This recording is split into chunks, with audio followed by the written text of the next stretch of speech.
Welcome to the Smart Connector, a podcast for entrepreneurs who put people first. If you haven't done so already, hit that subscribe button to make sure you never miss an episode. In our podcast, we'll be looking at the power of authentic connection and how it can build your business success. We feature interviews with leading entrepreneurs and offer strategies to bring power to all your relationships, including the one you have with yourself. Be a smart connector too, the architect of your amazing business and life.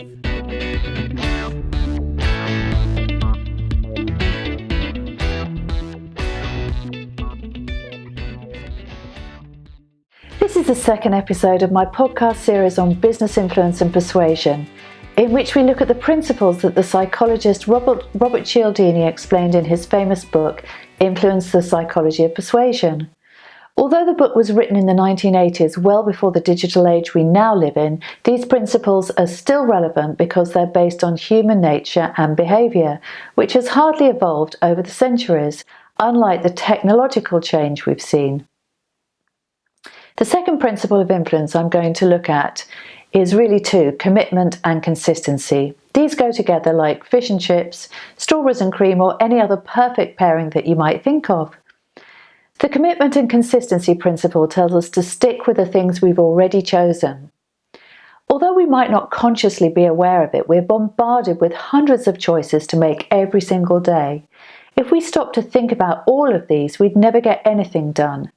We need shortcuts, and that's where the principle comes in.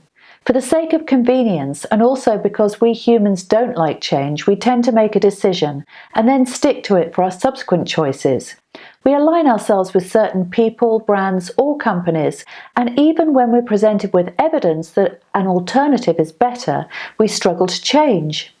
This is what enables popular brands to charge premium prices and keep increasing them. Have you ever wondered why people in toxic relationships stay, sometimes for decades? It's for exactly the same reason. We're hardwired for commitment and consistency, and when something becomes a habit, we strongly resist changing it. Change is unsettling. We humans only like uncertainty to enter our lives in the form of superficial variety. Our habits, patterns, and routines create trust and make us feel good. This is also why we must try to be very consistent and congruent in our actions and behavior. Show up when we say we will. Don't make promises we don't keep. Be the same person wherever we go. It's very helpful to understand the power of making your customers commit to something, whether it's a statement, an attitude, or an identity.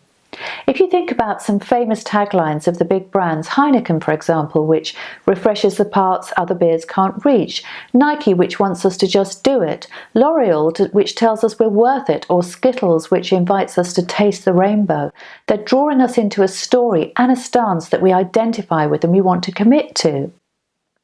Get this principle working for you by asking people to make minor commitments.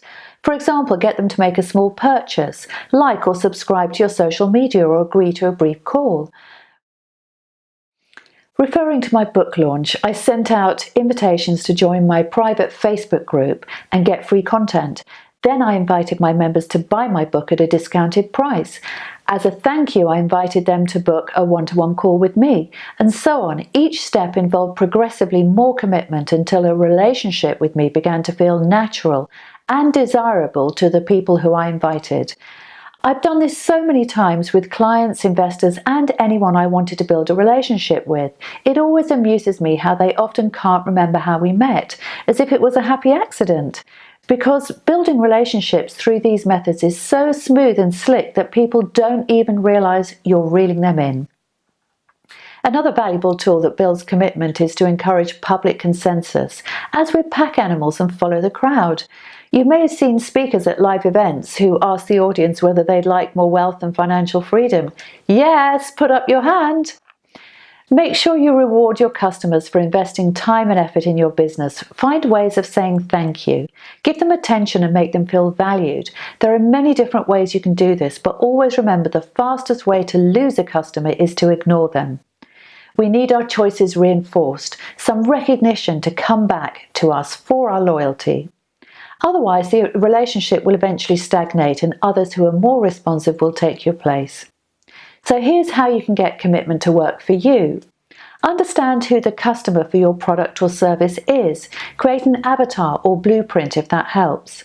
Then come up with headlines and statements that directly address that person's pain points and problems. This forms the basis of your message to them. Next, you need to ask for some action. One small action will pave the way for future bigger actions. Here are some small actions that you can ask for. Follow you on social media. If a person follows you, they'll be exposed to your brand and will be making a small commitment to you. Invite them to watch your video. If someone invests their time watching your video, even just the beginning, they've also made a commitment to you. Fill out a form.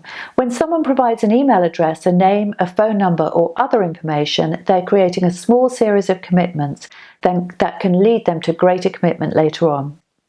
You will have seen this in the online sales funnels that offer a free report, an ebook, or a ticket to a free or low-cost event, for example. So just remember that people want to step up and commit.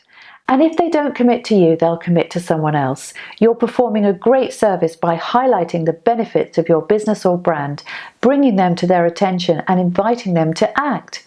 Never be afraid to ask for commitment. Thank you for listening to this episode. If you've enjoyed it, you might like to listen to my next one, which is all about Cialdini's third principle, social proof.